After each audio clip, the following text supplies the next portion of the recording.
1 रुपए कमा रहे हैं, 1.25 रुपए खर्च हो रहा है, हाथ में पैसा नहीं टिक रहा, दुकान 4 दिन अच्छी चल रही है, फिर व्यापार डाउन हो जाता है, कोई पैसा लेकर भग गया, नहीं दे रहा, कहीं कर्जा मात्रा बढ़ गई है, ये पितृदोष के लक्षण है कुछ। इसमें आपके घर में जो भी रुद्राक्ष पड़ा हो, जो भी रुद्राक्ष रखा हो, क्योंकि संभाल के तो आप रखते नहीं, पटक देते हो यहां पर, जो भी रुद्राक्ष आपके घर में रखा हुआ,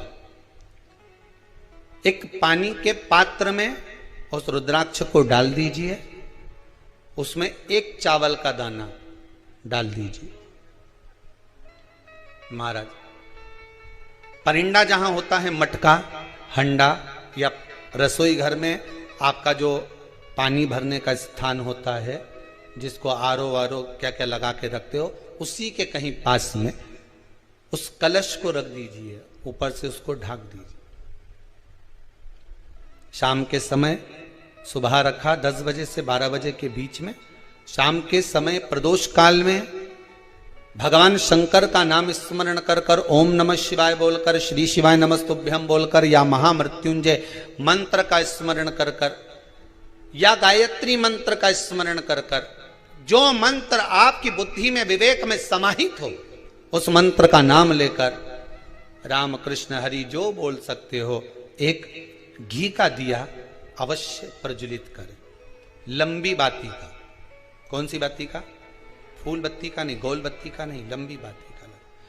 बत्ती का मुख दक्षिण की ओर, कहां पर होना चाहिए?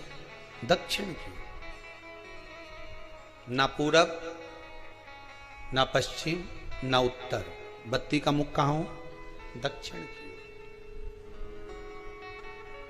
ओर। जैसे श्राद्ध पक्ष में ब्राह्मण को जब भोजन कराते हैं तो ब्राह्मण का मुख श्राद्ध पक्ष के भोजन कराते समय अगर पूरब, पश्चिम और उत्तर का होता है तो श्राद्ध के भोजन का फल नहीं मिलता। उसका मुख दक्षिण का होता है तो हमारे घर के जितने भी पितर उस तिथि में गए होते हैं, सबको उसका भाग मिल जाता है और पितृदोष समाप्त हो जाता है। इसलिए ब्राह्मण का मुख श्राद्ध पक्ष में भोजन कराते समय दक्षिण का होना चाहिए।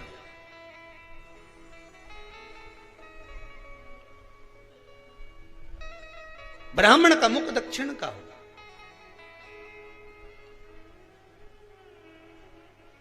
यहां तक शास्त्र कहता है, महाराज अगर गौ माता को श्राद्ध पक्ष में अगर भोजन दे रहे हो तो गाय का मुख अगर दक्षिण का है, गाय का, आपका मुख भले उत्तर का हो, गाय का मुख दक्षिण का हो, आपका मुख भले पूरा पश्चिम कहीं का, गाय का मुख अगर दक्षिण में, अगर आपने दक्षिण में गाय को खड़ी कर रखा है और दक्षिण में उसका मुख और आप भोजन दे रहे हो, तो शास्त्र कहता है कि किसी पिंड की जरूरत नहीं पड़ती, गाय स्वतः कल्याण कर देती है, गौ माता स्वतः कल्याण कर,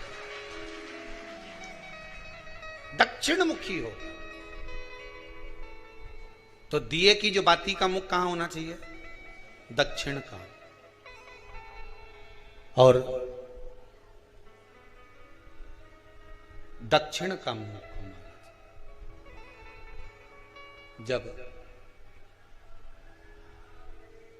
जब दक्षिण का मुख हो, दक्षिण की ओर बाती हो महाराज, तब दक्षिण की बाती जलाने के बाद में भगवान से वहीं पर प्रार्थना करें।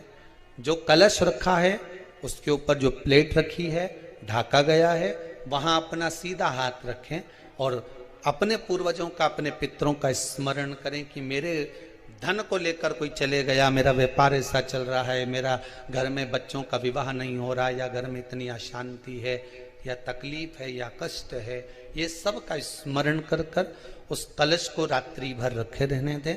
सुबह स्नान आदि करने के बाद फिर एक घी का दिया दक्षिण की ओर लगाकर सुबह 10 बजे से 12 बजे के बीच में उस जल को शिव जी को समर्पित कर कर आ जाएं और वो रुद्राक्ष लेकर वापिस आ जाए।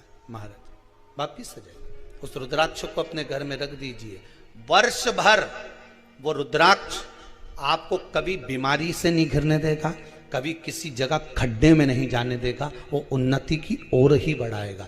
भले कोई भी रुद्राक्ष हो, 1 मुखी से लेकर 14 मुखी, 20 मुखी, 18 मुखी, जो रुद्राक्ष आपके पास में, आप तो उसका स्मरण करिए। अगर आपको हमारा ये वीडियो पसंद आया तो प्लीज़ एक लाइक बटन दबा दीजिए, हमारे चैनल को सब्सक्राइब कर दीजिए और अपनी दोस्तों के साथ शेयर कर दीजिए।